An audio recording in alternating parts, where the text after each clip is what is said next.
Welcome to Pop Not Pop, the very first Rooks YouTube series. My name is Rooks and I am a musician and producer based here in London, UK. And I have a confession to make. I hate pop music. What? A paradox, no? Let me explain. When I was a kid, I loved pop music. The Spice Girls literally changed my life. And my first massive concert was to see the boy band Five. Actually, I think the first concert was going to see Cliff Richard when I was 7 years old, but I don't think that counts. Pop music was a pretty positive force. Or it was Celine Dion / Leanne Rimes ballads, or it was Britpop or dance music. Neither of which particularly bothered me much at the time. Then, when I was a teenager, I hated pop music. Westlife were ruling the charts, rap and garage was getting bigger, but I didn't really get it. Although I definitely pretended to enjoy Eminem at the time. And the women in music videos seemed to be wearing less and less clothing, which as an insecure teenager I found a little bit alarming and chilly. S Club 7 felt like kids' music, and Justin Timberlake seemed like such a smug git, which effectively put me right off NSYNC. By then I had discovered men in guitar bands. So I segued into Linkin Park, Wheatus, Sum 41, all of which were pretty melodic still, actually. And sadly, I felt alienated by the strangeness of Bjork and the alternativeness of PJ Harvey and the strength of Madonna. So pop music was in the bin for me, and it took me a long time to come back to it. And it turned out I had to look back to look forward, because I only started writing pop music again because I fell in love with pop music from the 80s, when pop was at its finest and strangest, and most politically active since the 60s. Michael Jackson was writing about racism and world poverty, UB40 was writing about Thatcherism, the Eurythmics were writing about capitalism, and Kate Bush was writing about sexism. Go away and take another listen to Running Up That Hill. But they were all still writing sharply and experimentally about love and relationships, which is pop's bread and butter. And as it turns out, mine too. But I look around at the pop music landscape today and I feel so little connection with most of the pop music out there. Now, I realise that you might love all of the pop music that's happening right now, and that's totally fine. But this video probably isn't for you. So you might want to switch off now, run along, have fun. If you keep watching but do not agree with what I have to say in the next few minutes, then that's also fine. You are entitled to your opinion, but equally, I don't have to care about it. So if you decide to drop a comment below, play nice, be polite.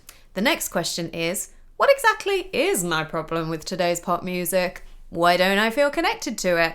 Number one, it looks awful.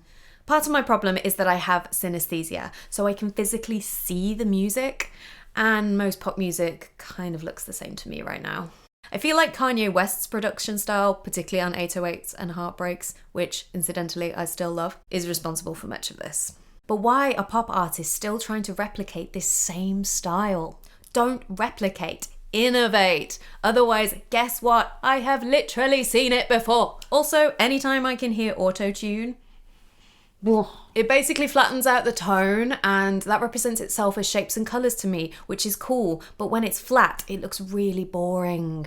So anytime Charlie XCX is singing in auto-tune, it looks like a flat beige slug to me. I confess I also get Dua Lipa and Charlie XCX mixed up on a regular basis.